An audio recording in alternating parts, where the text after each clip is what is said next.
آپ کو چند سال پہلے مارنے کی کوشش کی گئی، آپ کو دوبارہ زندگی ملی ہے، اس بارے میں آپ کیا کہیں گے کہ وہ کیسے ہوا، کیوں ہوا؟ ایک دفعہ نہیں کئی دفعہ مارنے کی کوشش کی گئی ہے، لیکن کبھی دنیا کو پتہ چل جاتا ہے، کبھی نہیں پتہ چلتا. تو ایک دفعہ میری گاڑی کے نیچے بم بھی لگایا گیا تھا، وہ بھی ڈیفیوز ہو گیا. پھر 2014 میں میرے پہ حملہ بھی ہوا. تو یہ اب ایک لمبی کہانی ہے، لیکن اب تو یہ میرا خیال ہے سب کو پتہ ہے کہ میرے پہ کس نے حملہ کروایا تھا اور کیا وجوہات تھی. اب آپ نے ڈیٹیل میں جا کے کیا لینا ہے؟ مجھے نہیں پتا، مجھے جاننا ہے. اچھا دیکھیں، بات یہ تھی کہ 2014 میں پاکستان میں نواز شریف صاحب کی حکومت تھی، اور نواز شریف صاحب جو ہیں وہ پرویز مشرف صاحب کا ٹرائل کرنے کی کوشش کر رہے تھے. اور بیانیہ یہ تھا کہ اگر سیاستدان کا احتساب ہو سکتا ہے تو ایک ڈکٹیٹر کا بھی ہو سکتا ہے. تو میں بطور ایک صحافی کے، میں اس اسکول آف تھاٹ کے ساتھ تھا جو یہ کہہ رہے تھے کہ اس کا احتساب ہونا چاہیے. لیکن نواز شریف صاحب کی اپنی حکومت اور ان کی اپنی پارٹی کے اندر بہت طاقتور لوگ جو ہیں، انہوں نے نواز شریف کو یہ کہنا شروع کر دیا کہ اس کو جانے دیں، چھوڑ دیں، اس کا ٹرائل نہ کریں. تو ایک بہت گروپنگ پیدا ہو گئی ارباب اختیار کے اندر. سمجھ گئے نا آپ؟ ارباب اختیار، طاقت تھی، ان میں گروپنگ پیدا ہو گئی. تو میرے پہ دباؤ ڈالا گیا کہ بھئی آپ جو ہے نا یہ پرویز مشرف کے ٹرائل کی بات چھوڑ دیں. دباؤ ڈالنے والوں میں جنرل راحیل شریف صاحب انوالو تھے براہ راست. انہوں نے اپنے ساتھیوں کے ذریعے مجھے یہ میسج دیا کہ تم پرویز مشرف کے ٹرائل کی بات چھوڑ دو. ساتھ ہی ساتھ میں مسنگ پرسنز کا بھی قصہ لے کے بیٹھا ہوا تھا، بلوچستان میں ہیومن رائٹس کی وائلیشن کا قصہ بھی لے کے بیٹھا ہوا تھا. تو وہ بہت سی چیزیں سپلیمنٹ ہوتی گئی، لیکن جو مین چیز تھی وہ یہی تھی کہ پرویز مشرف کے ٹرائل کی بات چھوڑ دو. اب میرا یہ خیال تھا کہ میں نے ایک پرنسپل سٹینڈ لیا ہوا ہے، اور حکومت وقت جو ہے وہ بھی اس پہ کوئی کمپرومائز کرنے کے لیے تیار نہیں ہے. اور وہ ٹرائل جو ہے میری خواہش پہ تو شروع نہیں ہوا تھا، سپریم کورٹ آف پاکستان کے حکم پر شروع ہوا. تو میں نے جو موقف اختیار کیا ہوا تھا وہ پاکستان کے آئین اور قانون کے عین مطابق تھا. اور جو لوگ چاہتے تھے کہ میں اپنا موقف بدل دوں وہ پاکستان کے آئین اور قانون کی خلاف ورزی کر رہے تھے. تو جب میں نہیں مانا تو مجھ پر حملہ ہو گیا. تو پھر نواز شریف صاحب جو ہیں انہوں نے ایک اس واقعے کی انکوائری کے لیے سپریم کورٹ کے ججوں کا ایک کمیشن بنایا، اور اس کے بعد نواز شریف صاحب نے کمپرومائز کر لیا اور انہوں نے پرویز مشرف کو بھگا دیا پاکستان سے. ان کا خیال تھا کہ پرویز مشرف کو بھگا کے میری حکومت بچ جائے گی. میں بچ گیا، نواز شریف کی حکومت نہیں بچی.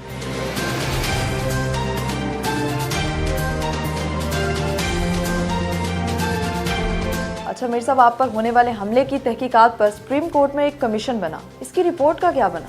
دیکھیں، وہ کمیشن تھا نا جو اس کے جو ٹی آر پیز تھے، اس کے جو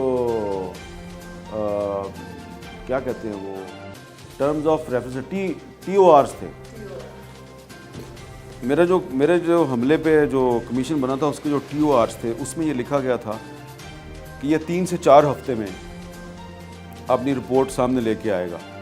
تو ہم نے جس شخص پر الزام لگایا تھا کہ یہ شخص حملے کا ذمہ دار ہے، اس شخص کو جب کمیشن نے بلایا تو وہ پیش ہی نہیں ہوا. تو اب وہ کیا رپورٹ دیتے؟ میں ایک دفعہ نہیں، زخمی تھا میں ایک دفعہ نہیں 3 دفعہ پیش ہوا کمیشن کے سامنے. جو میں ان کو ثبوت دے سکتا تھا میں نے دیے. تو کمیشن کی رپورٹ نہیں آئی. 1 سال گزر گیا. 1 سال کے بعد مجھے ایک دن نواز شریف صاحب نے بلایا پرائم منسٹر آفس میں. انہوں نے کہا کہ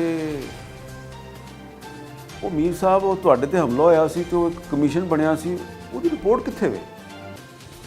کہ جی اس ملک دا وزیر اعظم میں نہیں، تسی ہو. وہ جڑا کمیشن سی وہ میں نہیں بنایا، تسی بنایا سی. وہ رپورٹ بھی میرے کول نہیں ہے، تواڈے کول ہی ہوئے گی. تو انہوں نے فوراً نا وہ فون کیا تو وہ رپورٹ کدھر ہے؟ حالانکہ مجھے پتا تھا کہ رپورٹ کوئی نہیں بنی اور ان کو بتا دیا گیا کہ نہیں بنی. تو وہ میرے ساتھ کر رہے تھے تو وہ یہ اسی طرح کے دیکھیں نا، وہ میرے ساتھ وہ مجھے بھی بیوقوف بنانے کی کوشش کر رہے تھے. تو وہ رپورٹ نہیں آئی. اس کے بعد پھر ایک جعلی خبریں لگوائی گئیں کہ جی رپورٹ آ گئی ہے. پھر ایک ہمارے دوست ہیں ارشد شریف صاحب، انہوں نے اسلام آباد ہائی کورٹ میں پٹیشن فائل کی کہ وہ جو حامد میر کمیشن کی جو رپورٹ ہے وہ سامنے لائی جائے. تو یہ بھی نہیں آئی رپورٹ سامنے.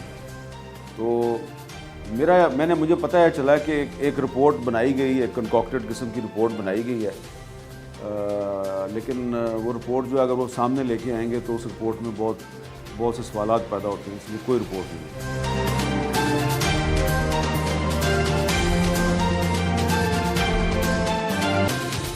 اچھا میر صاحب، آپ کے والد بھی ایک بہت بڑے صحافی تھے اور عامریت کے خلاف جدوجہد کرتے رہے ہیں. آپ بھی انہی راستے پر چل رہے ہیں، لیکن یہ مشکلات اور مصائب سے بھرپور راستہ ہے. ڈر نہیں لگتا اس راستے پہ چلتے ہوئے؟ میں نے آپ کو بتا دیا کہ ایک دفعہ ڈر لگا تھا 1990 میں، جب پہلی دفعہ کٹ پڑی تھی اور وہ کپڑے اتارنے کی کوشش کی تھی. تو جب ایک دفعہ ماں نے کہہ دیا کہ نہیں بس اب تم نے اسی پروفیشن میں رہنا ہے تو پھر رہنا ہے. تو بات یہ ہے کہ جو لوگ صحافیوں کو اٹھاتے ہیں، اغوا کرتے ہیں، ان کو ڈراتے ہیں، دھمکاتے ہیں، ان کے کپڑے اتارتے ہیں، ان کو پھینٹی لگاتے ہیں، ان کو گولیاں مارتے ہیں، ان کو یہ پتہ ہونا چاہیے کہ ٹھیک ہے، ہو سکتا ہے کچھ لوگ ڈر جاتے ہوں گے، لیکن اس قسم کے جو ہتھ کنڈے ہوتے ہیں نا، اس سے آپ کسی کا ڈر اور خوف نکال بھی دیتے ہیں.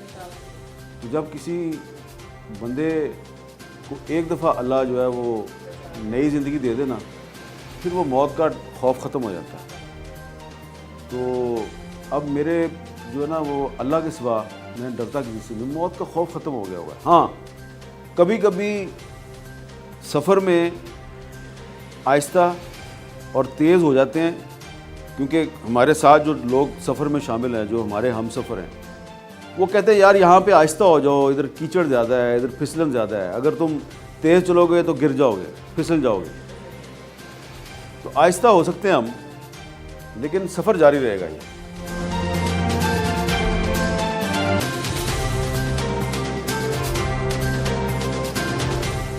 میر صاحب، اگر اس دن نواز شریف آپ کے ساتھ کھڑے رہتے اور آپ پر حملہ کرنے والوں کو کیفر کردار تک پہنچاتے تو شاید نواز شریف کو آج وہ دن نہ دیکھنا پڑتا جو وہ دیکھ رہے ہیں. دیکھیں بات یہ ہے کہ نواز شریف صاحب کے اور جو اسٹیبلشمنٹ تھی اس کے اختلافات میری وجہ سے شروع نہیں ہوئے، میرے اختلافات ان کی وجہ سے شروع ہوئے تھے. دیکھیں یہ سمجھنے والی بات ہے. پرویز مشرف کا ٹرائل میں نے شروع نہیں کیا تھا، پرویز مشرف کا ٹرائل نواز شریف نے شروع کیا تھا. اختلاف کی وجہ پرویز مشرف کا ٹرائل تھا، تو میں نواز شریف کے ساتھ کھڑا ہوا، وہ میرے ساتھ کھڑا نہیں ہوا. مطلب نواز شریف آپ کے ساتھ نہیں کھڑے تھے، آپ ان کے ساتھ کھڑے تھے.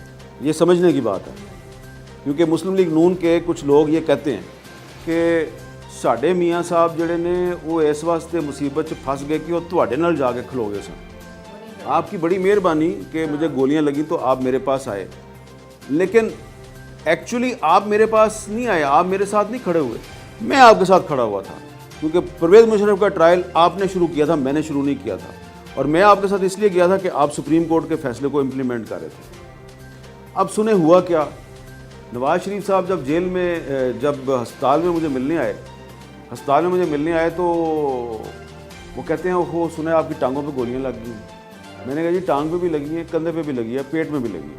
کتنی لگی ہیں؟ میں نے کہا جی 6. اچھا ملتے کسی نے کیا صرف 3 لگی ہیں.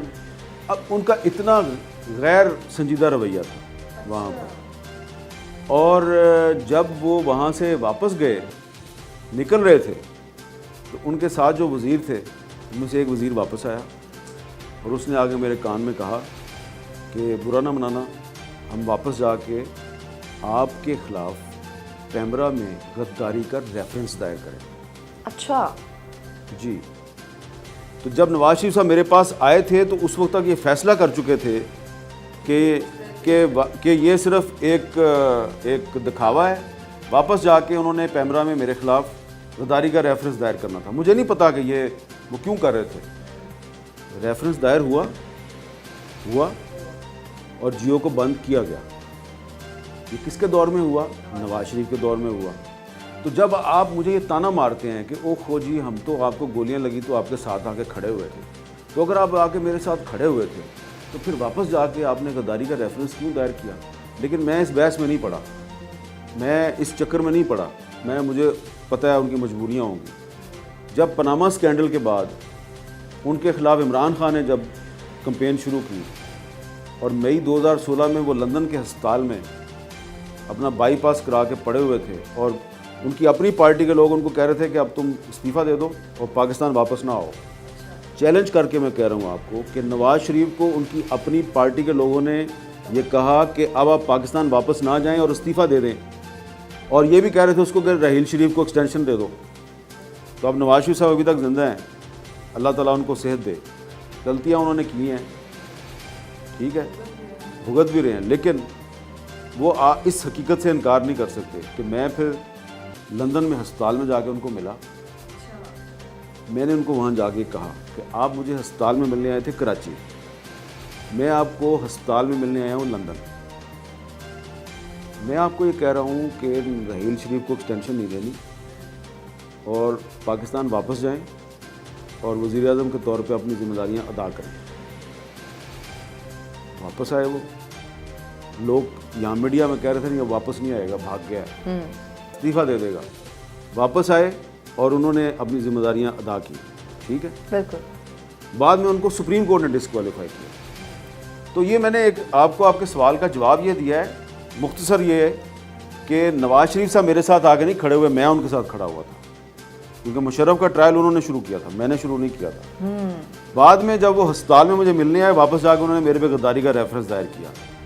میں ان کو جا کے وہاں پہ لندن میں کیا کہہ رہا تھا کہ واپس پاکستان جائیں اور رحیل شریف کو ایکسٹینشن نہ دیں۔ جب میں پاکستان واپس آیا تو میرے پہ پھر ایک نیا مقدمہ بنایا گیا، توہین رسالت کا۔ اچھا، توہین رسالت کا جھوٹا مقدمہ بنایا گیا۔